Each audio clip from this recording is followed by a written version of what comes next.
I'm Glenn Robison, and you're listening to Rapidly Rotating Records, bringing you vintage music to which you can't not tap your toes from rapidly rotating 78 RPM records of the 1920s and 30s.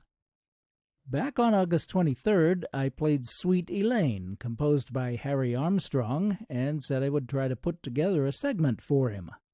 Now, I've tried to do my homework, but I'm going to ask listener and recovering barbershop singer Neil in New York City to be my fact-checker for this segment.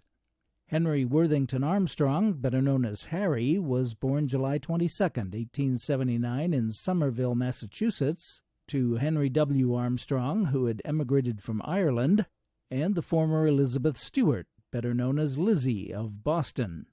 Armstrong became a professional boxer while in his teens, but loved music and wrote his first song in between appearances in the ring. In 1896, he wrote a tune titled My Old New England Home and tried unsuccessfully to sell it to Boston publishers.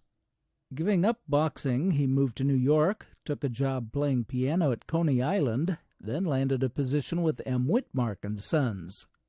While there, he met lyricist Richard H. Gerard, who in 1899 wrote a set of lyrics, and the song was retitled, You're the Flower of My Heart, Sweet Rosalie.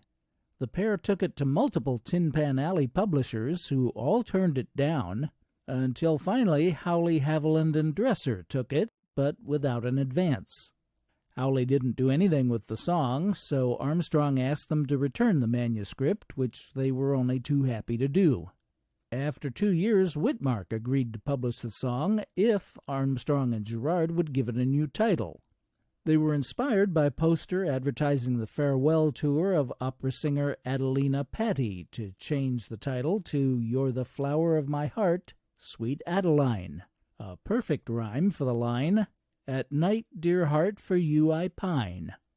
The song still didn't sell well until 1904, when the vaudeville quartet, the Quaker City Four, performed it at the Hammerstein Theater, and it became a hit. Henry W. Armstrong became better known as Harry through a printer's error. When Whitmark published the first 100,000 copies of Sweet Adeline, even though he was working for them, they incorrectly credited Harry Armstrong instead of Henry Armstrong. It was corrected on later editions, but the name Harry stuck. Sometime before 1924, Armstrong left Whitmark to become a booking agent, and from 1937 to 1949 was a partner at United Entertainment Producers with offices on Broadway.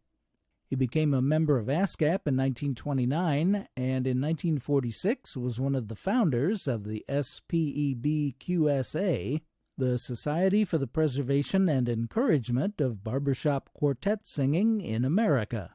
Harry Armstrong died February 28, 1951, in Manhattan, and is buried at Woodlawn Cemetery in the Bronx.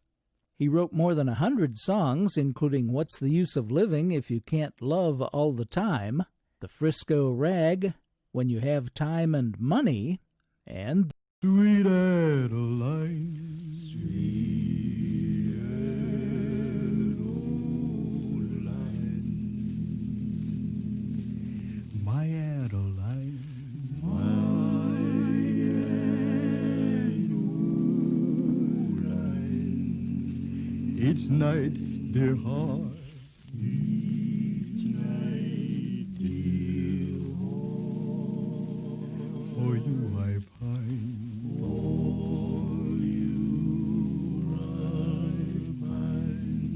In all my dreams,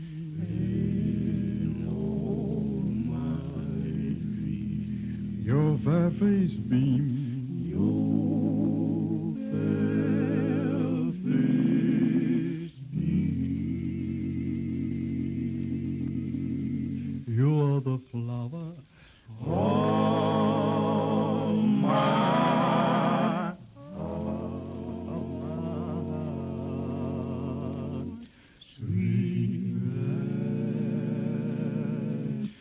Sweet Adeline, oh my Adeline, each night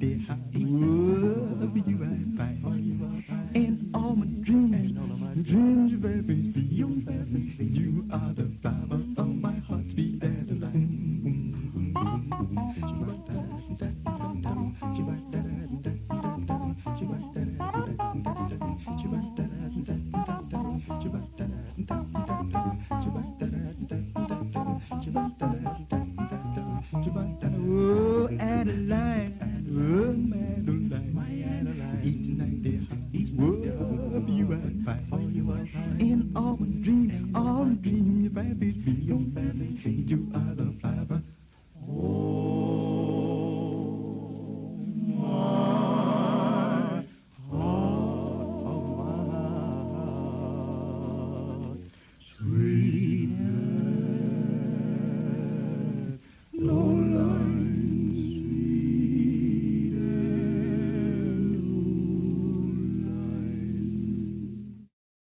I played it by Tempo King last year, and there's a swinging 1938 OK recording by Artie Shaw, but I played that close harmony version of Sweet Adeline specifically for listener Neil. The Golden Gate Jubilee Quartet, recording in Charlotte, North Carolina on January 24, 1938, from Bluebird 7676, also issued on the Montgomery Ward label, for sale in their dime stores. A couple more notes about the song. American musicologist Dr. Sigmund Spaeth called it the old faithful of all harmonic geysers. Even though he was a founding member of the Society for the Preservation and Encouragement of Barbershop Quartet Singing in America, the group banned the song from its 1950 convention in Omaha, Nebraska for its alleged alcohol background. And Richard Gerard, who wrote the words, quit songwriting in 1910 and was employed by the post office for the rest of his working life. The Golden Gate Jubilee Quartet was formed in 1934 and incredibly is still active to this day, of course with different members from the original tenors William Langford and Henry Owens, baritone Willie Johnson, and bass Orlandus Wilson. They started out singing in churches and over WIS in Columbia, South Carolina, switching to WBT, Charlotte, North Carolina in 1937, and landing a recording contract with Bluebird. Their first session on August 4, 1937, produced a remarkable 14 issued sides, and even more remarkable, so did their second, on January 24, 1938, in which they recorded Sweet Adeline.